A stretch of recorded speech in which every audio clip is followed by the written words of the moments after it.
Hello dancers, it's Miss Nicole here again. Hope you're all well. Today I'm going to be reading a book. It's one of my favorite books from when I was little, and now my daughters like it too, and it's called Possum Magic. I wonder how many of you have read this or have this book at home.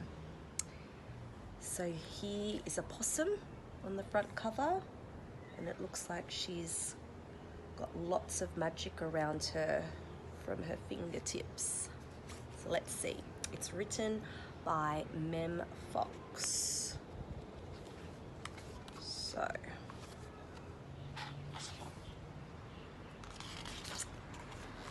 here we go. Once upon a time, but not very long ago, deep in the Australian bush lived two possums. Their names were Hush and Grandma Poss. Grandma Poss made bush magic. She made wombats blue and kookaburras pink. She made dingoes smile and emus shrink. But the best magic of all was the magic that made Hush invisible. Can you see Hush? Until you can't see them at all.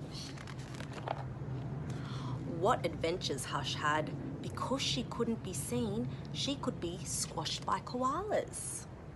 Oh. Because she couldn't be seen, she could slide down kangaroos. Because she couldn't be seen, she was safe from snakes. Ooh, which is why Grandma Poss had made her invisible in the first place. But one day, quite unexpectedly, Hush said, "Grandma, I want to know what I look like. Please, could you make me visible again?" "Of course I can," said Grandma Poss, and she began to look through her magic books. She looked into this book and she looked into that. There was magic for thin and magic for fat, and magic for tall and magic for small, but the magic she was looking for wasn't there at all. Grandma Poss looked miserable. "Don't worry, Grandma," said Hush, "I don't mind." But in her heart of hearts, she did.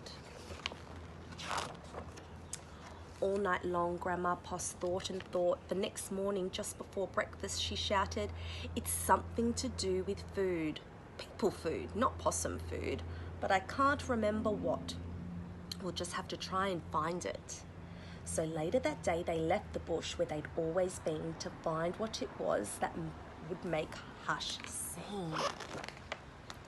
They ate Anzac biscuits in Adelaide, Mornay and Minties in Melbourne, steak and salad in Sydney, and pumpkin scones in Brisbane. Hush remained invisible. "Don't lose heart," said Grandma Poss. "Let's see what we can find in Darwin." It was there in the far north of Australia that they found a Vegemite sandwich. Grandma Poss crossed her claws and crossed her feet. Hush breathed deeply and began to eat. "A tail," shouted both possums at once, for there it was, a brand new visible tail.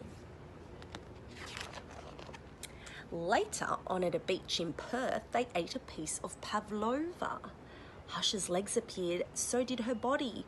"You look wonderful, you precious possum," said Grandma Poss. Next stop, Tasmania, and over the sea they went. In Hobart, late one night in the kitchens of the casino, they saw a lamington on a plate. Hush closed her eyes and nibbled. Grandma Poss held her breath and waited. It's worked, she cried, and she was right. Hush could be seen from head to tail. Grandma Poss hugged Hush and they both danced. Here we go round the lamington plate till early in the morning. There she is. From that time onwards, Hush was visible.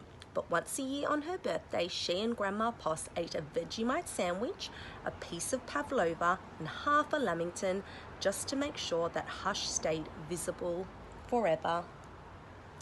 And she did. The end. Oh, such a nice book, isn't it? I hope you enjoyed reading that with me, and I hope you have a lovely day, and I'll see you very soon. Bye.